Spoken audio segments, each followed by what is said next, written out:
النور المصطفى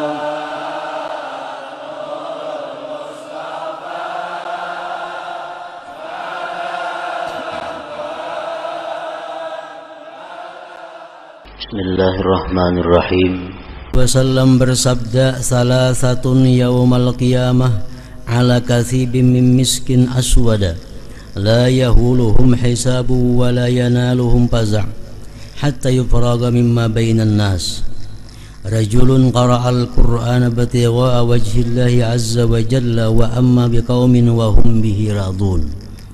Wa rajulun azzana fi masjidin da'a ila Allah azza wa jalla batigha'a wajhillah. Wa rajulun ubtuliya birrizqi fid dunya falam yashghalhu dhalika an amalil akhirah. Artinya, 3 orang pada hari kiamat di padang mahsyar, maksudnya di atas unggukan dari kesturi, tumpukan kecil, tumpukan yang halus daripada gunung. 3 orang pada hari kiamat di atas unggukan dari kesturi hitam. Kesturi hitam minyak harum kesturi, misik, minyak harum yang sangat mahal harganya, yang nanti digunakan di surga. Mereka tidak diriputkan oleh perhitungan amal, kata dihisap.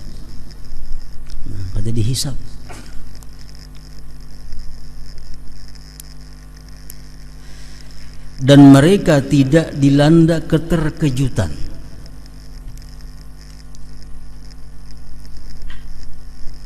Sehingga selesai apa yang terjadi di antara manusia. 3 kelompok manusia ini, orang berada di atas tanah-tanah biasa, sedangkan mereka berada di tumpukan minyak wangi, misik, di padang mahsyar.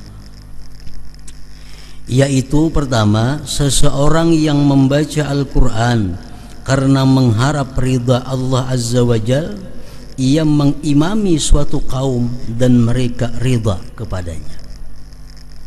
Artinya orang ini suka membaca Al-Quran semata-mata karena Allah, dan dia jadi imam, dan makmum senang dengan dia.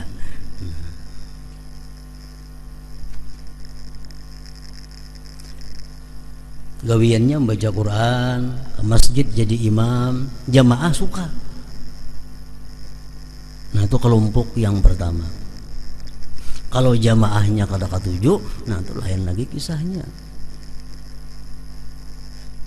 Maksudnya jamaah katuju itu mu'zamuhum, sebagian besar. Pada sarana semua jamaah apa katuju, mu'zam, sebagian besarnya. Artinya jamaahnya orang 50, 30 lebih nang katuju inya itu jadi imam. 20-nya itu kada jadi masalah lagi.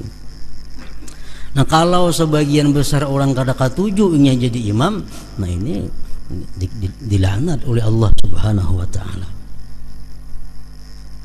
Hadis menyatakan, salah satu la'anahumullah, 3 orang yang dilaknat oleh Allah. 1, man taqaddama qauman wa hum lahu karihun, orang yang jadi imam padahal makmum tidak senang. Anak ketujuh tampil, anak ketujuh jadi imam padahal orang kada ketujuh, banyak kada ketujuhnya pada anak ketujuh. Nah, ini dilaknat oleh Allah Subhanahu wa taala. Ada hadis lain yang mengatakan, ayyuma rajulin amma qauman wa hum lahu karihun lam tujawiz salatuhu udhunai. Rawahu Ibnu Khuzaimah. Siapa-siapa yang jadi kaum sedangkan makmum tidak senang, maka sembahyangnya si imam itu tidak terangkat daripada atas telinganya. Artinya kada diterima oleh Allah Subhanahu wa taala. Kalau makmum bang, makmum kada ada gangguan, makmumnya kada ada masalah, tetap sembahyangnya baik. Nah, yang dimaksud dalam bab kita ini adalah orang yang membaca Quran karena Allah dan jadi imam, orang senang.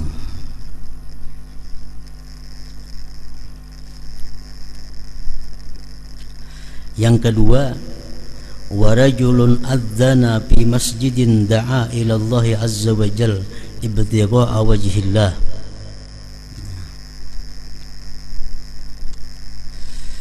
Yang kedua, seseorang yang azan di masjid, ia menyeru kepada Allah azza wa jalla karena mencari keridhaan Allah. Jadi inya azan di masjid itu semata-mata karena Allah, karena ada harapan untuk mendapatkan dunia, kada ada harapan untuk mendapatkan honor, untuk mendapatkan gaji, semata-mata karena Allah.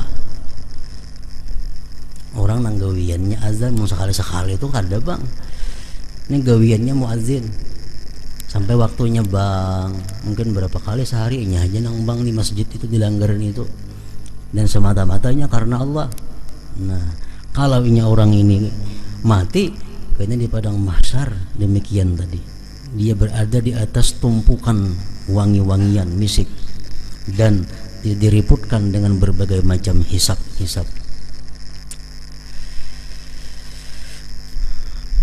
Yang ketiga, dan seseorang yang diberi cobaan dengan rezeki di dunia, namun rezeki itu tidak menyibukkannya dari amal akhirat.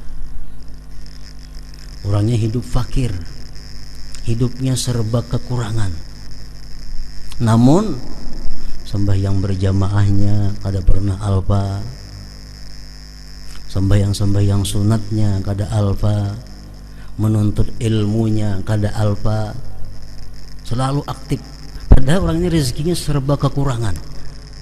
Nah, atau termasuk juga orang yang rezekinya serba kelebihan,